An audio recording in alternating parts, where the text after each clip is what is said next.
Hi, Jim here with today's thought, and today's thought is back to the Middle East, Israel versus Hamas. It's looking more and more like the Israelis are getting ready to go into Gaza. As you'll see in a second, I'm going to show you a news story. But what's also important is Iran and Iran's cat's paw, or other cat's paw. Hamas is one, Palestine Islamic Jihad is another one, and in the north you have Hezbollah, which is their biggest cat's paw, Iran's, and Iran is saying, and Hezbollah too, are saying that if Israel goes in, that the war will expand, that Israel will have a war on two fronts. All these threats from Iran. Well, I can tell you right now, and from Hezbollah, I believe they're bluffing. I believe, now take that as a caveat, I'm here safe in the United States, but it looks more and more like, it looks like they're bluffing, because there has been, you have to remember, 2006, so there was this Israel-Lebanon war, well, Israel-Hezbollah war, and Hezbollah rained, thousands of missiles onto Israel, and they're not doing anything like that right now. They're firing some artillery shells, some mortars. I don't think has been even a single rocket, and Israel has fired back with artillery. Israel has, maybe one Israeli has been killed so far, a small amount. More Hezbollah fighters are getting killed so far. But this threat, I think they're bluffing, and here's why I know or why I believe this to be so. I'm going to show you this headline now. Now, it's the caption below the headline is actually more important than the headline. And I linked to the whole article in the description if you want to read the whole thing. Israeli soldiers, quote, will soon see Gaza from the inside, unquote, Gallant says. Now, Gallant is Yoav Gallant. He's the Israeli defense minister. And that tells me that they're getting ready to go in. Netanyahu's visited the troops, and he's made, from what he's said to them, they sound like pep talks, like they're getting ready to go in. But it's this caption that from Gallant, this other quote from Gallant, that is the reason it tells me that they're bluffing. Besides the fact that they haven't so far.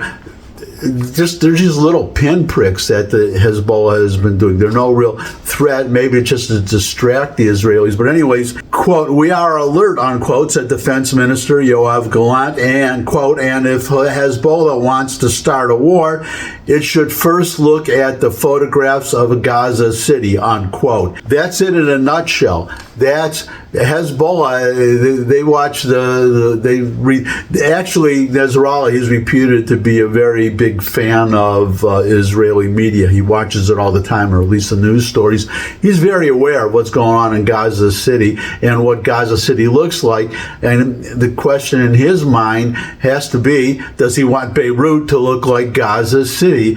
And I don't think he does. On the one hand, he shouldn't care, but on the other hand, well, one thing you have to keep in mind, this is a change in Israeli policy. In 2006, in that war, Hezbollah was a paramilitary force inside of Lebanon. They weren't part of the government, so Israel was very careful to target just Hezbollah.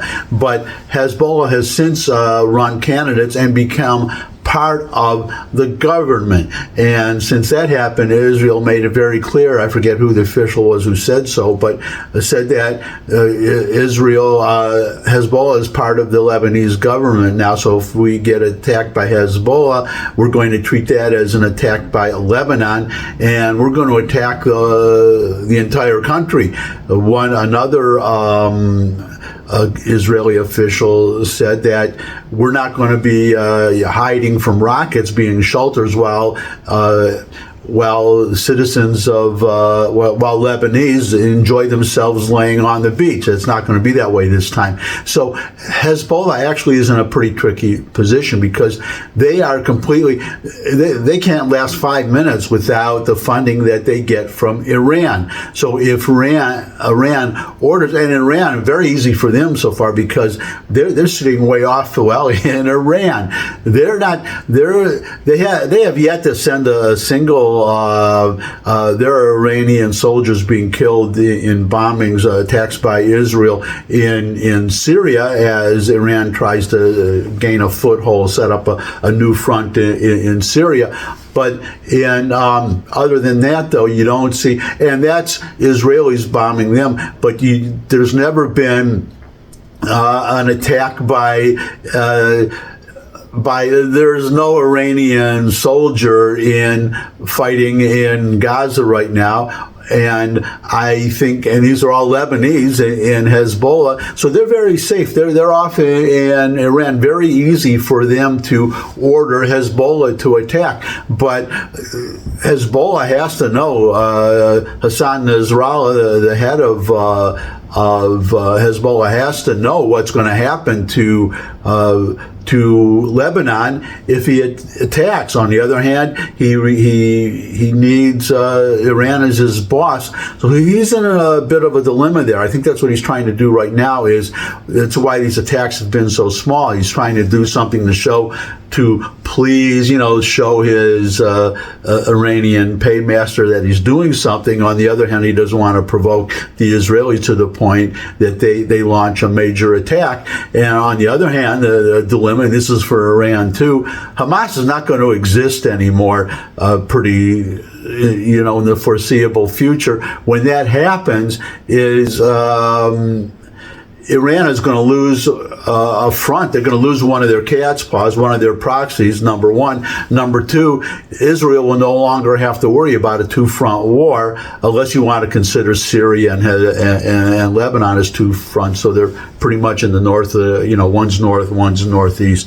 But I don't see Iran gain, because the Israelis are watchful and have been nipping it in the bud, attacking them whenever I don't think Iran is going to be able to establish a significant enough front in Syria to really threaten Israel. So the main threat will be Hezbollah.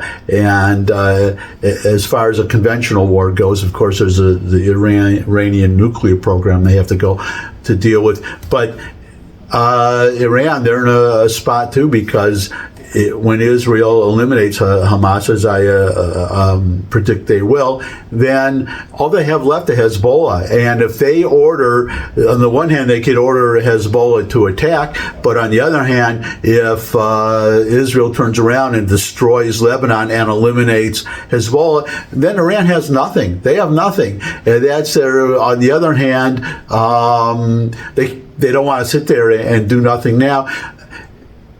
But at the end of the day, I think they're bluffing, because if they weren't, Hezbollah would have attacked already in a major way and rained thousands of rockets, because this is the time to do it if they were going to do it, because Israel has committed hundreds of thousands of soldiers to the south to deal with Hamas. So that's fewer soldiers that Hezbollah would have to face in the north. On the other hand, and the Iron Dome anti-missile batteries, they are oriented more towards the south. Anyways, the point is that it's easier for Hezbollah to overwhelm the whatever defense, Iron Dome batteries are in the north. So this would be the time for them to attack, because if they don't attack now, when you can have a two-front war, in the future, it would just be a one-front war. And once I'll make a further prediction that once Hamas is eliminated, Hezbollah is just a paper tiger. They can have all the missiles they want. They won't dare to launch them. And that's my thought for today. Thanks for stopping by. If you could subscribe, that would really be great. Share this video with anyone you think would benefit from it. And most of all, come back and see me again. I'd love to see all of you again. And until I do see all of you again, bye.